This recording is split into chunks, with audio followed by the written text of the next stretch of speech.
And co-founder of DLA Ignite. With me today, I've got Ryan Cherry, and Ryan and I are going to be talking about his book, Readback, a Marine Aviator's Manual for Navigating Life's Hardest Lessons. Ryan, thank you so much for coming on. Love the book. Some great lessons in there that we can all learn. Ryan, where can people find information about you? Yeah, so the easiest places, the two primary places you can find me would be on LinkedIn, Ryan Cherry. I'm on there. And then also my website is ryancherry.com. You can find me there as well. Excellent. Ryan, thank you so much for the book. We were talking before we came live about a number of things that where there's lessons in the book that people have actually, you said that you know that they've actually used them to actually make their lives better. What was the inspiration behind the book? So for much of my career, there were moments that jumped out at me where I did something well or I did something not well at all, where I learned a lesson that was impactful to my life. And I often use those lessons when speaking to Marines. If I was asked to come and speak to a group of Marines at any forum, I would pull from those lessons. And over time, I wouldn't capture them right away, but over time I'd have these moments where a lesson would pop in my head. So I started keeping track in the notes page on my iPhone. And it started gnawing at me that I wanted to get what was in my head on paper, because I thought that the lessons that I learned were something that could be useful to those in the military, but even more importantly, to those in everyday life. Anybody in any walk of life can take the lessons that many people who serve learn. And sometimes we learn it pretty hard. But even though the story might be dramatic, the lesson can be used in anybody's life. So that was really the driving force.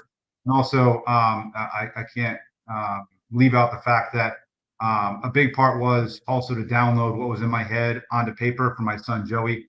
It was, at the very least, the only person who's going to read the manuscript that I wrote was my son. I would consider it a victory. And I now have a published book, and I'm able to share it with the world. So I've succeeded more than just my initial goal, but really using my lessons to help other people. Okay, let's start with the title of the book, Readback. In military aviation, a readback is a safety protocol where you repeat instructions to ensure nothing is lost in translation. Why did you choose that specific concept as the framework for your navigating life's hardest lessons? So you really hit on the primary aspect of Readback, and as a Cobra pilot, an attack helicopter pilot, it's very important that we're communicating with ground forces, if we're operating in close proximity to ground forces, that you know where the friendlies are and where the enemies are. And there's mandatory readbacks that come in attack briefs that we give, which you highlighted there. So that is ingrained in me in my entire career as an aviator. And there's two other layers to Readback. Another one is, whether you're the senior person in the room or you're talking to another senior person, a general officer, a colonel, whoever it might be, there's times when the tasks that you're talking about are in a longer conversation, and sometimes the conversations can meander. And this isn't just my own technique. Many people do it, but oftentimes, if I wasn't sure when I was walking out of the room with a senior leader, that I knew what it is that I was going to do, if my task wasn't clear, I would ask if I could read back what I think they told me. And that allowed me to clarify whatever it was I was going to go do. And in some situations at different levels in the military, you may not get in front of your boss for another day or a week or a month. And if you spend a week or a month not moving in the right direction, you're either not accomplishing your mission or you're putting people's lives at risk. So there's a readback there. And then the final part would be that this is, in keeping with those first two reasons, this is a readback on my career. I'm giving back what lessons I learned to people who are going to pick them up. So that's Readback, 3 layers. Thank you. You spent 25 years in the Marine Corps flying AH-1 Cobra attack helicopters. Can you take us into the cockpit for a moment, where a specific high-stress memory from your 4 deployments to Iraq that fundamentally changed how you view decision-making? There's so many to go down. There's one I'll talk about in one of the missions we do as attack helicopter pilots is we escort the assault support aircraft, the transport helicopters, from one place to another in many different mission sets. One of them is in casualty evacuation. So we would either chase Army Black Hawk helicopters, the 60s, or Marine CH-46s, at least at this point in time when we still had them. And one of the missions that we were going on was a nighttime mission in support of the CH-46s from the base we were at to another base that had a higher level of care, a better hospital. And there was one mission that was trying to go for hours a day. They're trying to send us, but the weather just wasn't right. And right as about the sun was setting, they sounded the alarm, the horn went off, we ran to our aircraft, and we started flying in chase of that 46 aircraft. The weather was getting worse and getting worse and getting worse, and we were just chasing. And typically you fly in a more spread formation. You're not super close to the people you're with, just in case someone shoots. You don't want to be able to get both aircraft or have a better shot at you. But it was one of those moments where the ability to work as a team, I was flying with one of my best friends, and working as a team together, using all of our training, using all of our situational awareness, we were doing everything we could in the cockpit to stay airborne, to stay in position and go from one place to another. It wasn't a dynamic shooting. It wasn't, we weren't shooting, they weren't shooting back at us. It was a bad weather day, very, very limited visibility. We just needed to make sure that he and I worked as a team at every second of the flight. There was no relaxing. There was no laying back a little bit and just, coasting through the flight. Every moment was making sure we kept them safe, we stayed in position, and we got to where we needed to go. And it really was one of those moments when you land, sometimes see in the movie when the airplanes land and everybody gets out and hugs each other. We really did. Like, you almost want to kiss the ground and hug each other. But that was a high stress moment that wasn't involving like enemy fire, where we had to use every aspect of our training to work together every second to make sure we accomplished the mission and got the individual who needed medical attention from where they were to where they needed to be to save their life. In the book, you talk about a vignette from your early days as officer candidate school, where you were terrified of falling out of a formation march. Why was that fear of falling short early on so pivotal for the leadership philosophy later as a colonel? Yeah, so the term fallout means, well, there's a couple different terms, but in the purpose of the book, to fall out of a formation, whether it's a forced march or a run, if you slowly start to fall out of the group, it shows a sign of weakness. It shows your inability to keep up. And as a leader in any way, whether you're an enlisted leader or an officer, if you aren't able to stay with a formation, figuratively or literally, if you can't keep up and you show that the fact that you're going to fall behind, you start to lose the respect of the team. And it doesn't mean that if you fall out in one instance, your career is over. That's not the point. But for me, I had times where I was struggling physically, and I was in good shape. I was a collegiate athlete. I was able to run, but there were times when I was really hurting. And I would look around and I would wonder, like, am I the only one who's having this difficulty? Is this the only challenge just for me? And in those situations, typically when you look around, you see that the people who are better at running than you, they're struggling. The people are the same level of physicality, they're struggling. And even more important, if you look around, there might be people who are less athletic than you in a physical situation, and they're struggling, but they're not falling out either. So it gives you that mental ability to continue pushing. If everybody else is doing it, you are as good as the people around you. Why are you even thinking that you're not going to continue? It's going to push you forward. And that mentality isn't just in a formation run or through the woods of Quantico, Virginia. That mentality of looking around and finding strength in others is something really important and allows you to step forward and lead in a better way, and also ensure that those around you are able to keep up as well. There is a common stereotype that senior military officers have to be bulletproof and stoic, yet you are incredibly candid about your own internal voice, the one that has told you since childhood that you're not good enough. How do you lead hundreds of Marines when that voice is whispering in your ear? Yeah, that's a good one. So part of writing the book was and talking about that internal voice was important to me to humanize the fact that whether you think someone is bulletproof or not, everybody has challenges, everybody has struggles, everybody came from a certain place where things were not perfect, whether they seem to be perfect or not. And I think there's two levels to this. That voice that told me I'm not good enough drove me to be the best I possibly could be. And even though it was still speaking on my shoulder. It made me want to be better and work really hard. So that is an important part of who I am. And the other part too is that if you can recognize that you have your own insecurities, then you can look around, up, cross, or down.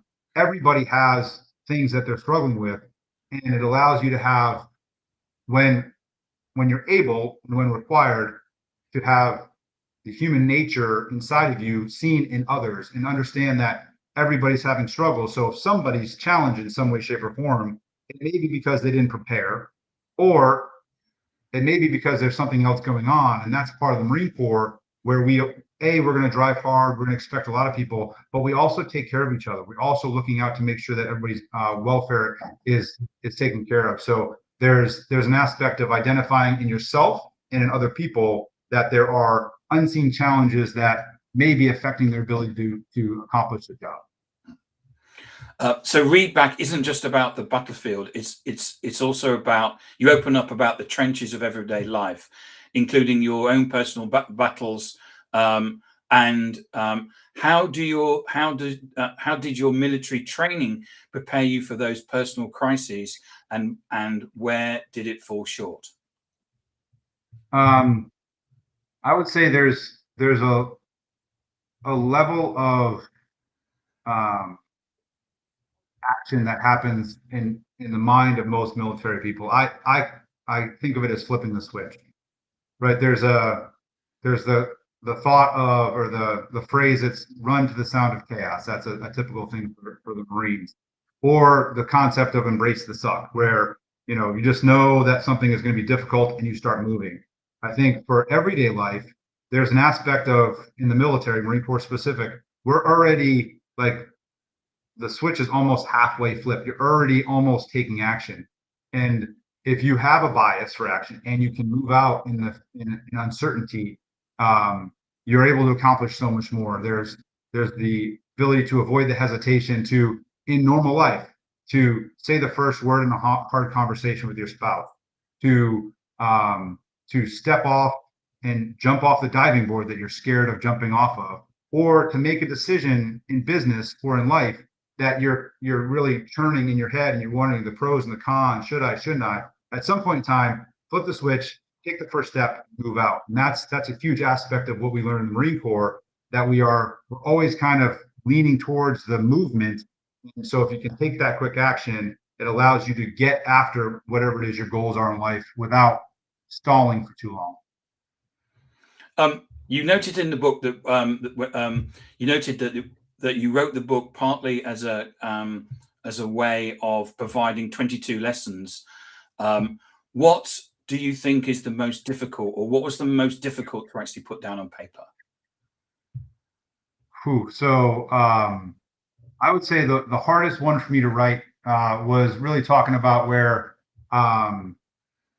I knew my career had plateaued. I knew that the point in time in my career where one report on my performance was below the level at which I would continue on an upward progression, or it'd be a little more difficult. And that was, aside from talking about the voice that I'm not good enough, that's in my ear, I'd say that was the most difficult one, because that really opened me up to something that most people don't talk about in military, in what your paperwork says and where you were. So not throwing stones at the individuals who wrote the report for the reasons they did, but that was really hard for me to even think through and then get on paper, and then even more difficult to publish for the world to read, because that's a pretty raw aspect of my career and where I ended up. And I'm extremely happy to be where I am. I don't know that I go back and change anything,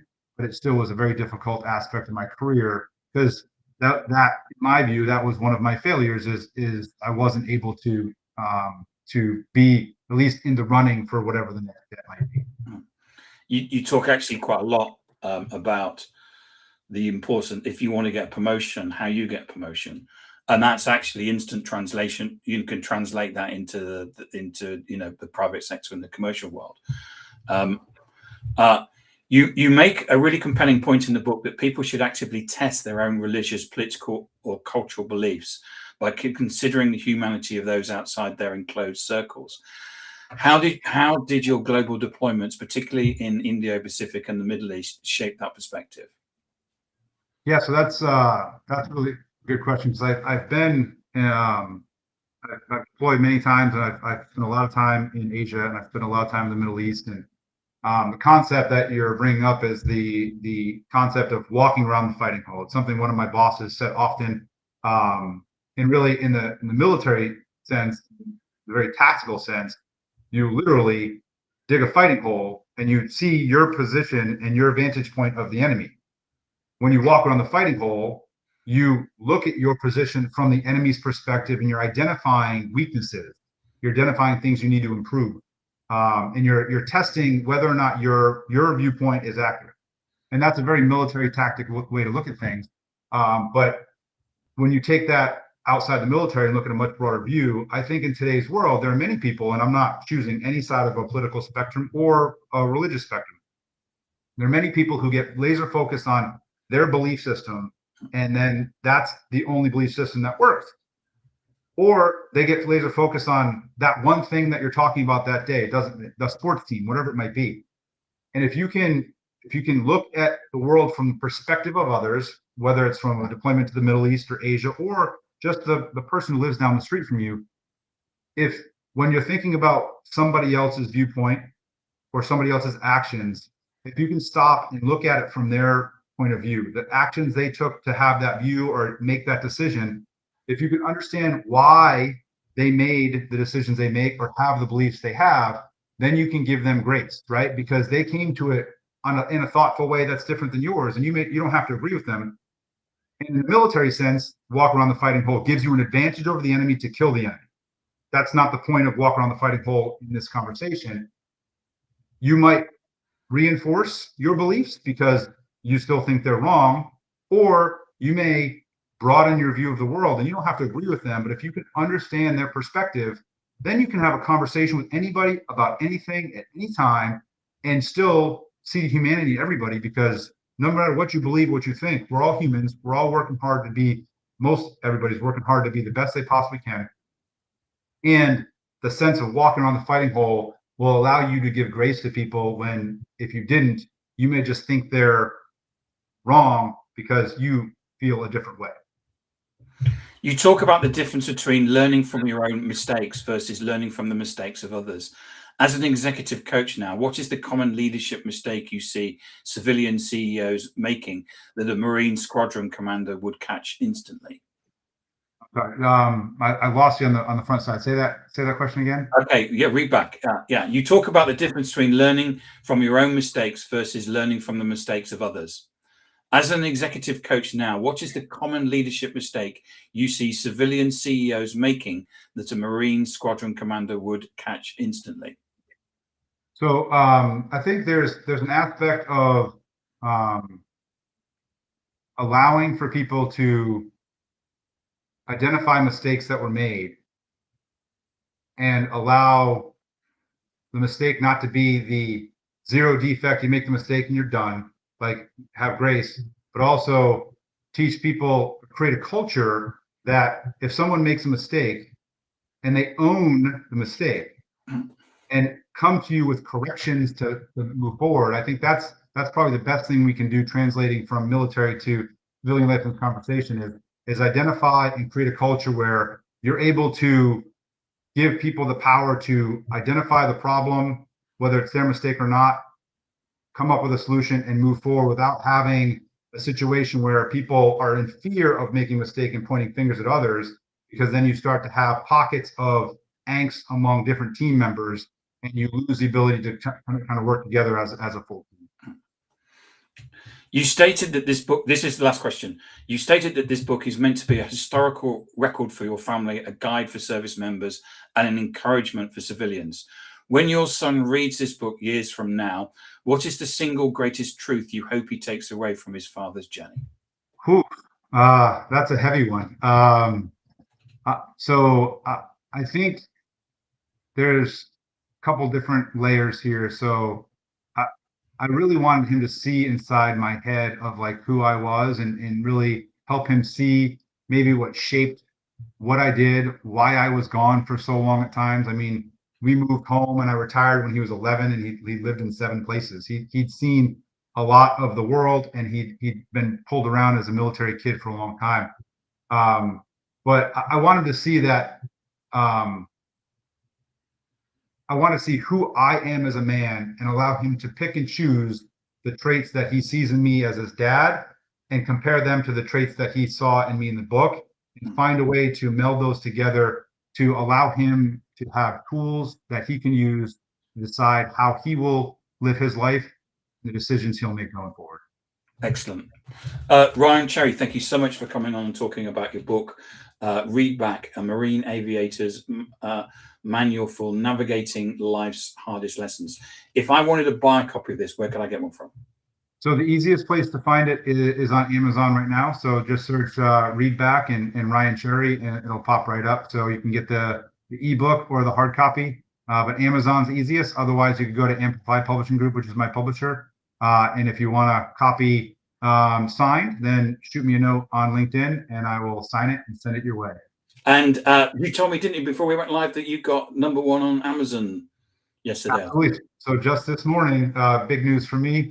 Readback hit #1 bestseller on Amazon. So really excited to have the support I've had from those who have purchased the book, who have commented on it, who have led reviews, and given me feedback, given me a readback on what they took away from the book. Really excellent.